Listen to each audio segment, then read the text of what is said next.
Nigerian Breweries is a big company. It's a company consisting of 11 breweries in Nigeria, and we started operations in 1949 in Lagos. One of our key drivers in this country is to have as many brands as possible for every Nigerian. We have Star, Gulder, we have obviously Heineken, the chairman as we call it here. Furthermore, we have soft drinks like Maltina, Amstel Malta and Verus.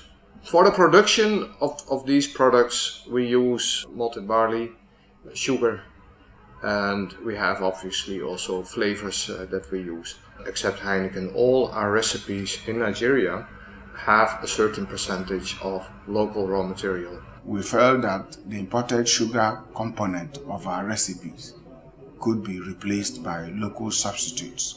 Within Africa, we've set ourselves the goal of sourcing 60% of our agricultural raw materials within Africa for Africa by 2020. We believe that way we can improve entrepreneurship in Nigeria, empower the rural people to transform the agricultural produce and align it with industrial use. We want to help stimulate the national economies that we work within. And part of that is about helping empower farmers to grow, better crops in greater quantities. And Heineken are willing and keen to act as a guaranteed market for some of those crops, so that we can source the raw materials we want to within Africa, and the money that we spend on those raw materials goes back through the value chain to the farmer. We are at about 58% right now of our recipe containing local raw material, and next year we will hit the 60%. The main ingredients that we use from local soil, that is sorghum, and the new kid on the block is cassava.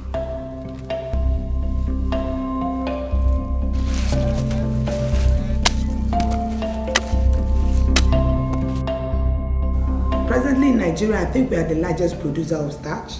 When we started with a 20 ton per day plant, which gives us about 9,000 tons per annum of starch. It was in 2011 that we decided to go into serious business of producing starch from cassava, organized from rural farmers. Even though producing starch was our major dream, we still felt that we could do business while we are still helping the poor. And that was the reason why siting the factory in a 100% rural environment was key, and it was part of the business model.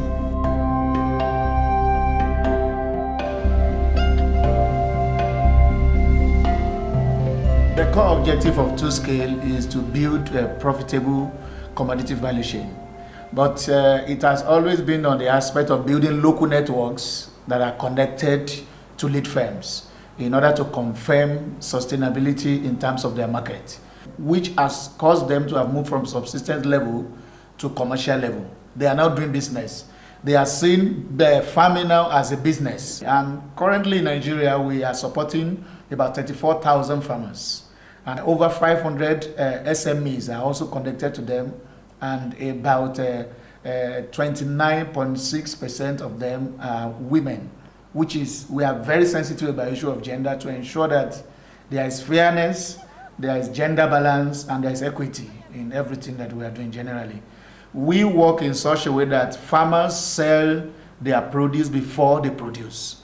So we make sure there is market sustainability for them.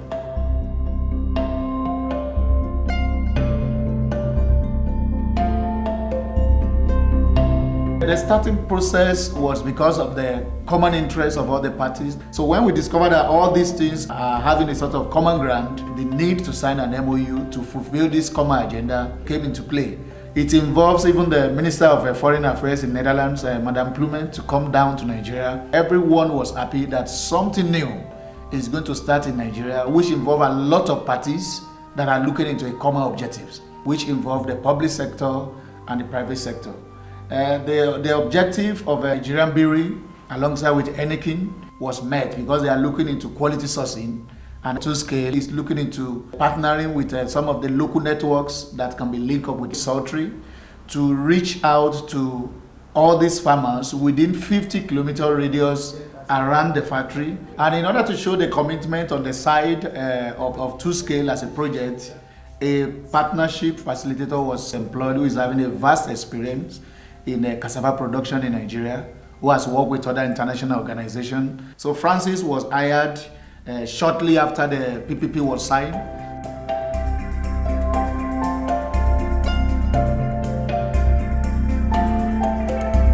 I'm personally very proud to work together with Psaltry International. I know the company very well. I know the owner very well. Yumisi, she worked for us, and we have learned tremendously from her what the possibilities of cassava are in the beverage industry. Cassava is not an easy ingredient.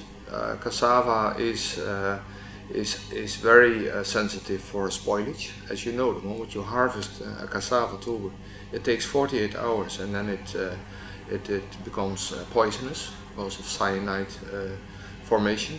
So you need to have a good infrastructure from the moment from harvesting to processing. And we believe that is possible in Nigeria if you start small. But we don't apply starch directly in our products. We will take the starch and convert the starch in our operations to syrup, maltose syrup, which we apply to replace sugar in one or two of our brands, Goldberg and Life, which are local brands. We believe that by applying the step-by-step approach, you make no mistakes. You don't cut corners, and you have a solid implementation of this technology in our business.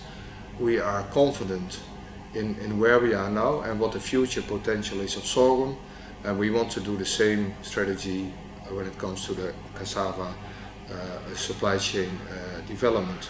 We are focusing on supply security. We are working with Psaltry to secure that if we are moving with this recipe, we keep going with this recipe. Not we get today, we don't get tomorrow.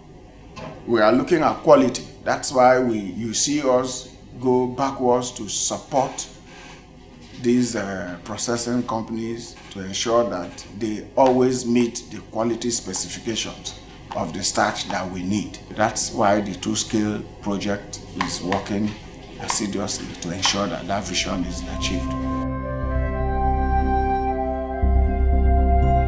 We started by pumping back our profits into growing the farmers, into the kind of farmers we want, and also into the economically viable sizes of farming.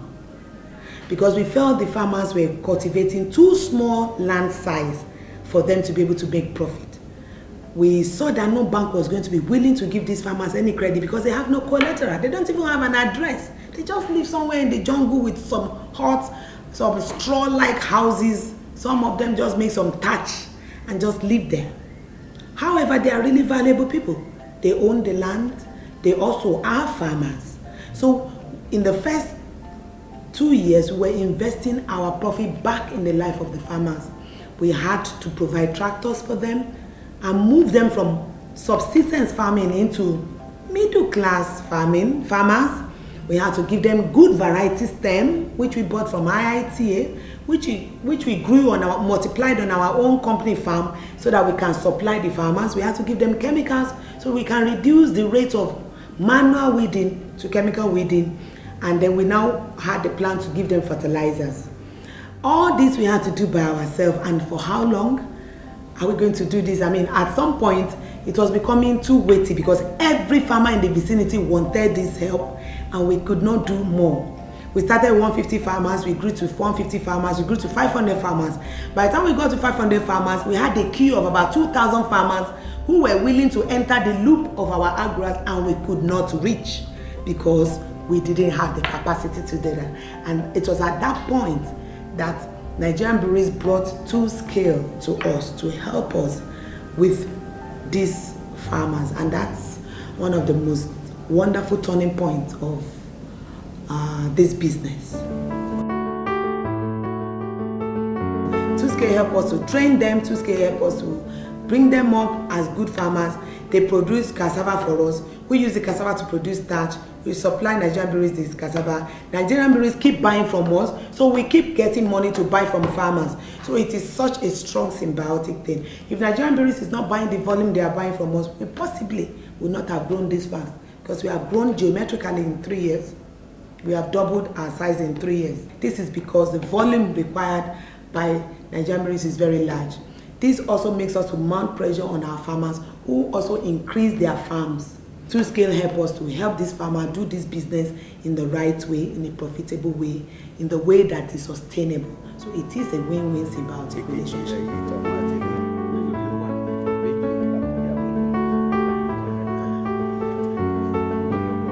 Now this is an example of the contract between Psaltry and the farmers.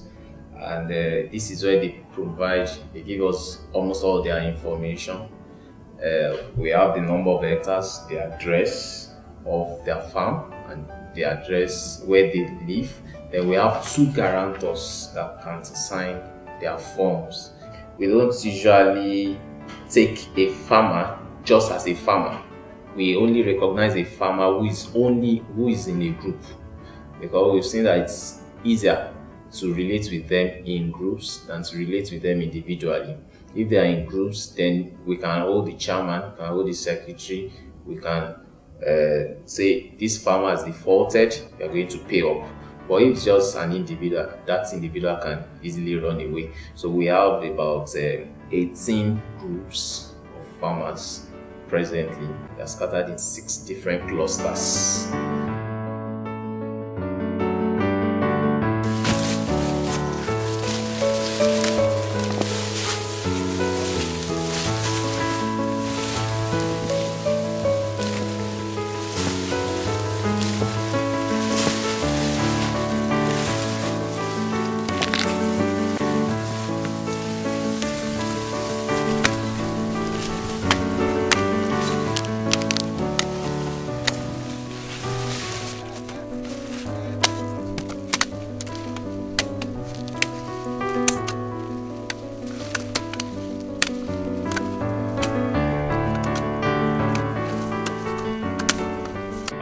Of harvesting. The normal operation for farmers is that they hire a truck, and the truck driver comes with his own gang of harvesters, and he pays the transporters. The transporter will pay the laborers. They harvest the products, they bring it to Psaltry, to the weighbridge. The farmers collect the voucher, gives it to the accountants. They pay into the farmer's accounts, and then the farmer will later now pay the transporter.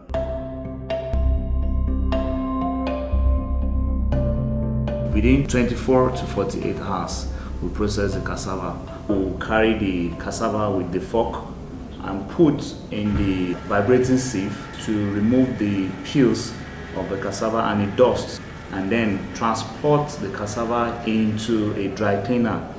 There are 2 compartments in washer area. Each of the compartments contains paddles that moves the cassava from one chamber to another, and then the washing process continues before we now go for chopping.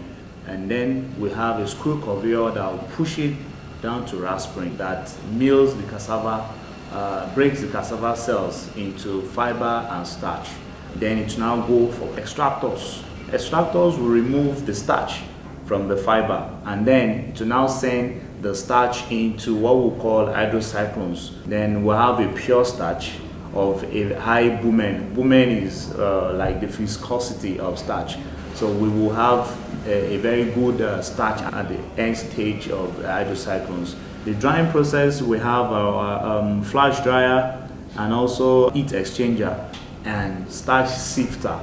Then the good quality starch that is food grade will come on the other hand of the sifter. Usually the purity is around 99.something%. Then we also ensure that the moisture is within the range that is being given to us by the supplier. Usually it's between 10 to 13%.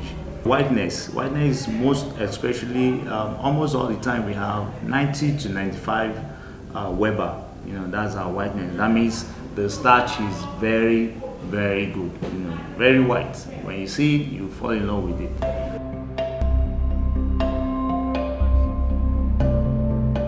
The large chunks of the company's profits is being expended on the Farmers Outgrowers program.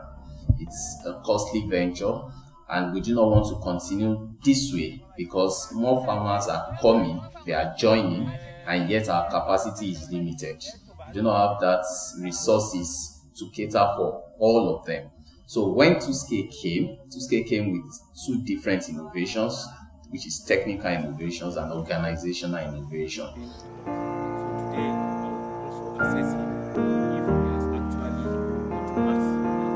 My role as a coach of this cluster is to educate the farmers on the innovations. Initially, these farmers, they were doing this agriculture as a hobby because they have no other work to do. They don't want to be idle, they just want to have something that they will be doing. But when we came with this partnership, we told them that you can still make money and still enjoy your work. Currently, we have 6 demonstrations. They are learning plot for farmers. We don't only teach in the classroom. We work with farmers on the field. The farmers establish the demonstration field with our guidance. To increase cassava productivity, we are introducing good agronomic practices. So during the demonstration, they cut the stem themselves so that they know the length of the stem to cut. They plant the stem so that they know the orientation and they know the spacing. The recommended spacing is 0.8 and this cutlass is already 0.8. So the farmers will just have to come and open up this place and put it there. Plant it. If you plant your cassava stem horizontally, you are likely to get more stems coming out from this cassava and then more roots coming out. If you plant the old method and get 10 tons per hectare, and you plant the new method and get, say, 17 tons, the additional 7 tons you get per hectare will cover more than the cost and the energy you put into the extra planting. We are introducing new improved variety to farmers that will give them good and better yield.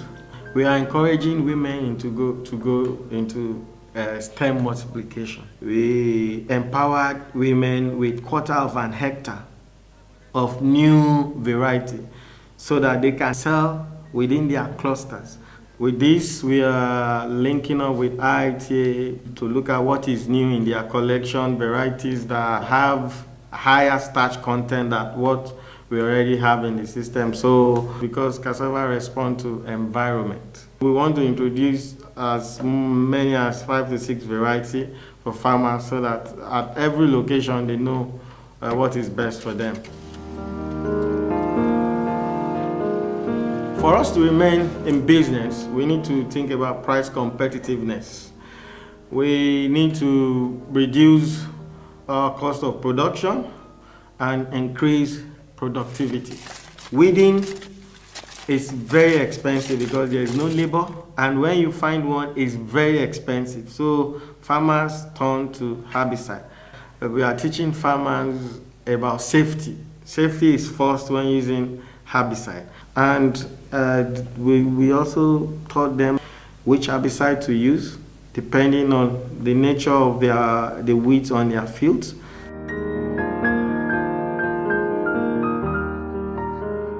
Currently, we are working with Notore. Notore is a fertilizer company. We want to run a voucher program with farmers. So what we want to do is not to bring this fertilizer directly from Notore because we have relationship with Notore.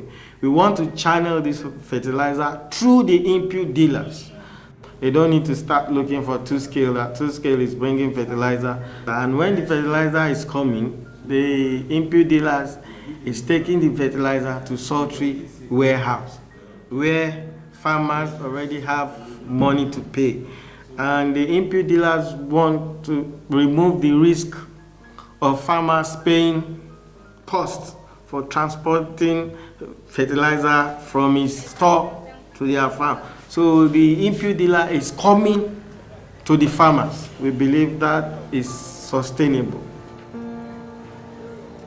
In the meantime, we are teaching farmers on how to apply fertilizer and when to apply fertilizer on cassava. We are teaching them not to broadcast, but to use the binding method. They bind the fertilizer inside the soil instead of exposing the fertilizer. Now, we are teaching them to apply the fertilizer 8 weeks after planting. This is better because the fertilizer will be there doing the root formation.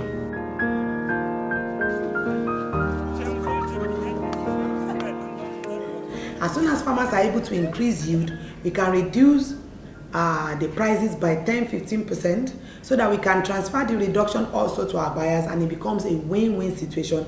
So the whole essence is to ensure that we have a competitive market, a market we can compete with any starch coming from anywhere in the whole world. It won't happen in the night, but we believe that by the end of the 3-year cycle, it will happen. Before, I only had 2 hectares of cassava because selling to local processors was not easy. They always complain that it's too small, it is not fine, plenty sand on it. But now, Psaltry buys all my cassava, and now I can grow 10 hectares because I know that anytime I take it to them, they buy everything sharp, and they pay me my money. I make a lot of profit immediately.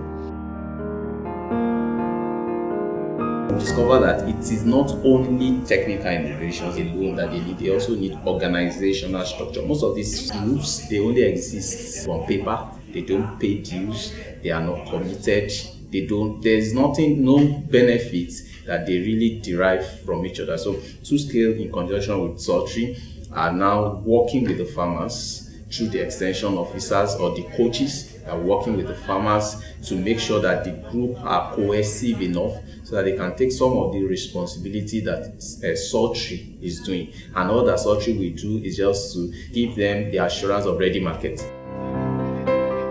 My major role is to build the capacity of the coaches. Coaches are actually extension officers of Psaltry International Limited, and they work directly with the farmers. The capacity strengthening program is implemented by using the learning cycle approach. The learning cycle approach involves 3 key levels. The first is the knowledge acquisition workshops, which we actually bring the coaches together. And then the next step, which is coaching. It's at the cluster level. And then I do the backup for them, join them in the field, and hands-on. The third level in the cycle is review and capitalization. So we come back together to review what has happened, both at the workshop, at the knowledge acquisition stage, and at the coaching stage. The coaching, in fact, is the most important aspect of the learning cycle because it is there that actions are taken at the cluster level to improve on the innovations, coordinations, competition, and business skills of the cluster actors. Although the first issue was that of the need to get themselves organized and coordinated for effective and efficient supply to Psaltry. But then, as we did the coaching sessions, we realized it was very clear to us all that there is a very burning issue on ground, and that is the issue of business relationship with the transporters.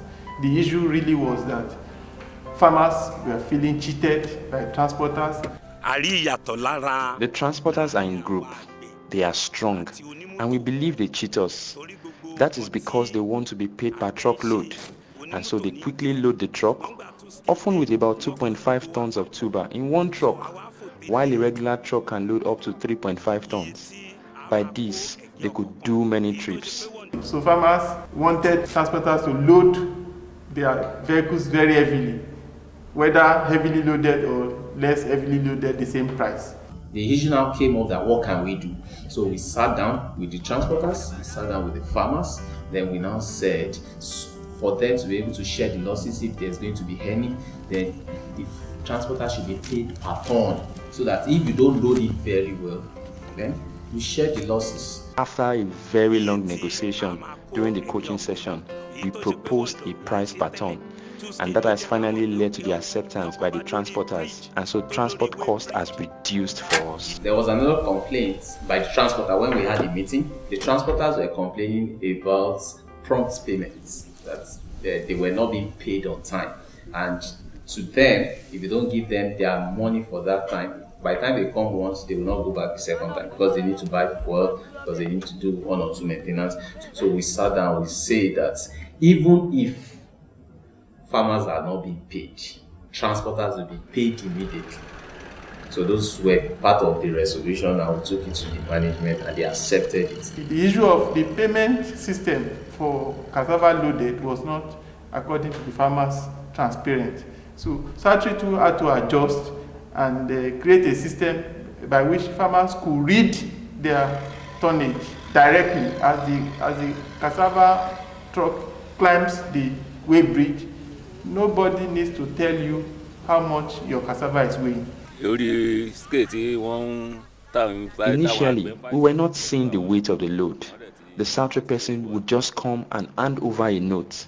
But as a result of the several discussions with the farmers, organized by the coach, we agreed on payment per ton on the condition that we would effectively see the real weight, and that is what Psaltry has done, and also we are now paid instantly.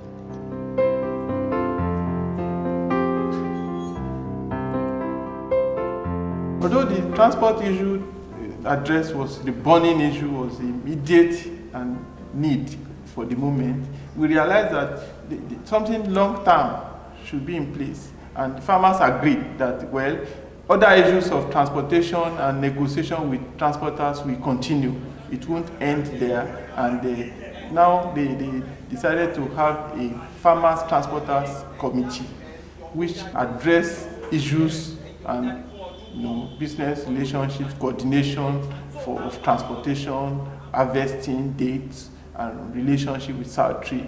We have all the committees at each cluster level. Then we have a central committee that comprises, that is a committee for all the clusters together. One issue is the concern of the transporters to remain in business. We don't want an ad hoc arrangement. So now the transporters have been registered as Psaltry transporters. Their produce is usually being delayed by the police to the extent that at times they can spend 1.5 days, 2 days on the road. So we said, let's do a sticker, and that sticker will be in collaboration with the security agents, so that when they see Psaltry transports or Psaltry transporters, then they do not stop them on the road. And we believe that it will be an innovative approach that will actually make some transporters wanting to become Psaltry transporters.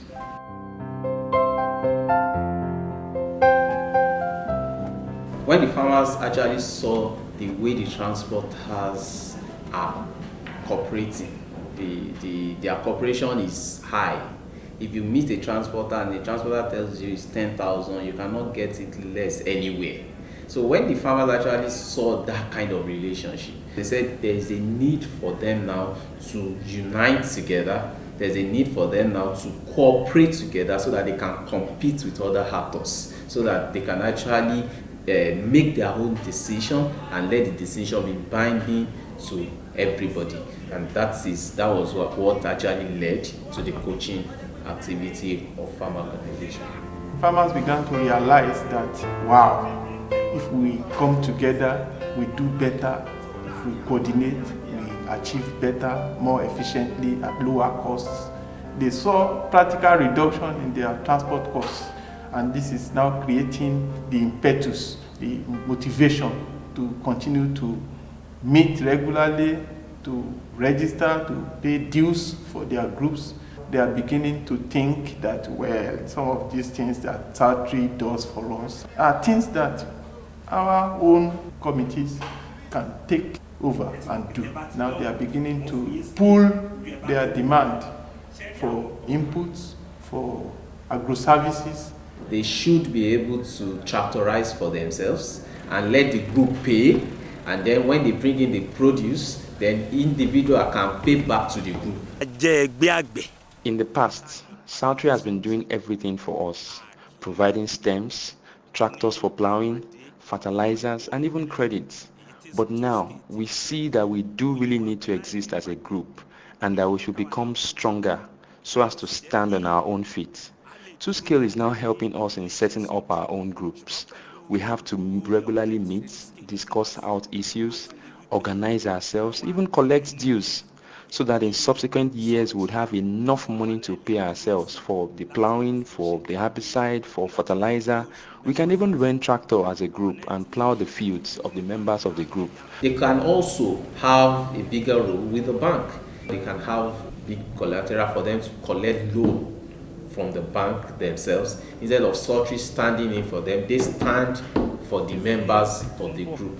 As the chairman overseeing all the clusters, I follow each of them, making sure that our agreements are being implemented and seeing what the issues are. Nothing will stop us now. We want this work with Psaltry to be successful for all of us.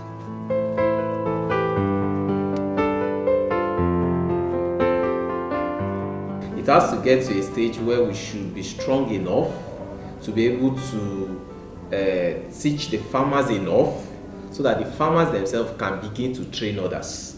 Some of the coaches are beginning to have farmer coaches by their side, who is also somebody like an assistant and is understudying the coaching activities, understanding the facilitation.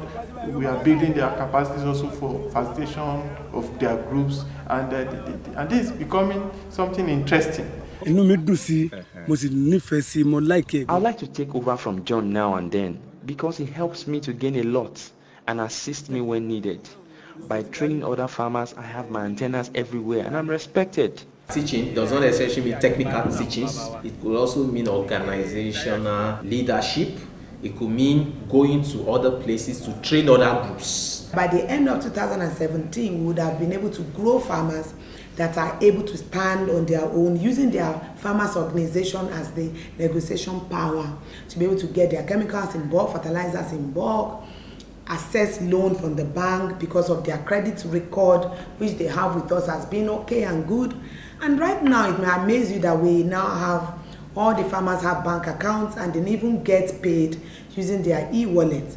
So they can, as a group, go to the bank and they have statements of account to show that they have been doing good business with us. And then we can stand as buyer's guarantee for them and really running as businessmen. Then we would have achieved our aim of actually improving the economic status of the farmers.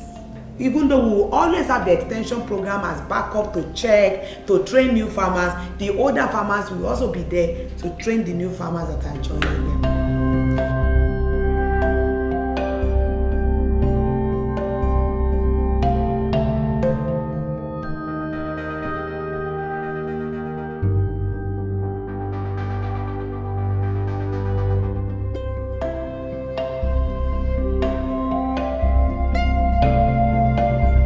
I think at the moment we are only scratching the surface.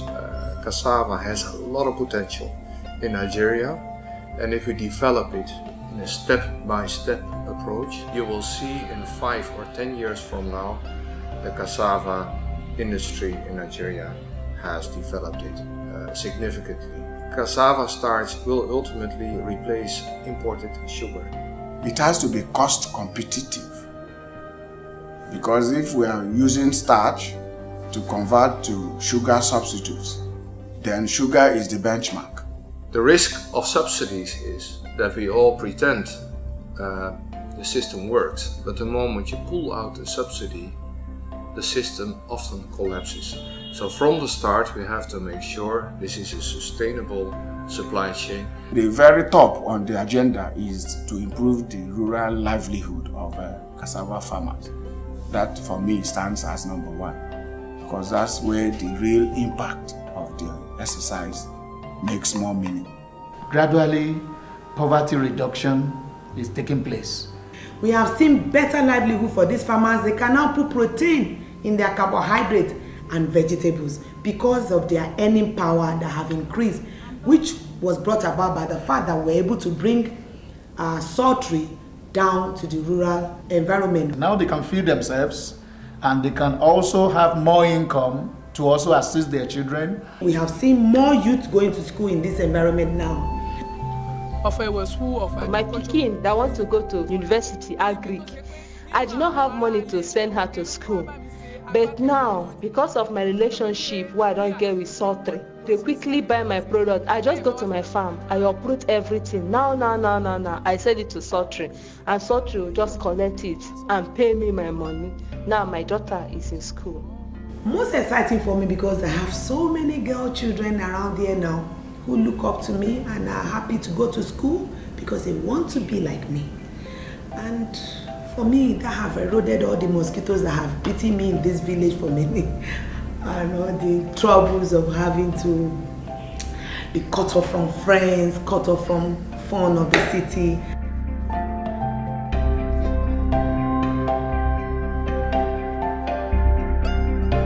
The key success factors are threefold. One, that Nigerian breweries provide a sustainable long-term market for the cassava starch. Two, that in Psaltry, and particularly through their CEO Yemisi, you have a passionate, highly capable entrepreneur who both understands business and how to make the value chain work, but is also passionate about developing and supporting her neighbouring farmers. And thirdly, you have a group of farmers who are open-minded and prepared to try something different. This is quite a new approach in Nigeria. That was why the two-scale project came to be.